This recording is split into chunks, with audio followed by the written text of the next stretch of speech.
নারী কখনো কারো প্রিয়জন হতে পারে না, কারণ নারীদের অনেক ভুল থাকে। কোন একজন পুরুষকে যদি জিজ্ঞাসা করা হয় আপনার জীবনের সব থেকে প্রিয় নারীকে, স্বভাবতই সবাই উত্তর দেয়, কেউ বলে মা, কেউ বলে মেয়ে, কেউ বলে বোন, আবার কেউ বলে নারী। কারণ তারা তাকে কোলে পিঠে করে মানুষ করেছে। এমন অনেক সম্পর্কের কথাই উঠে আসে।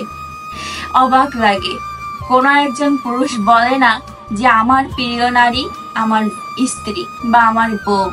কেন বলে না? বউকে ভালোবাসি কথাটা বললে অন্য পুরুষের সামনে আমার হ্যাডাম কমে যাবে, আমার মান সম্মান চলে যাবে, বউয়ের কাছে সবসময় ছোট হয়ে থাকতে হবে। এই জন্য বউকে ভালোবাসি কথাটা কোনো পুরুষই বলে না। এমনকি কোনো মেয়ে নেই যে তার অসুস্থ স্বামীর পাশে নির্ঘুম রাত কাটিয়েছে কোনো স্ত্রী হসপিটালের বারান্দায় বসে।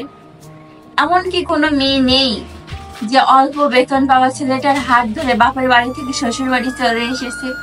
শ্বশুর বাড়িতে এত নির্যাতন, এত কষ্ট সহ্য করার পরেও বাপের বাড়িতে ফোন করে বলেছে আমি ভালো আছি।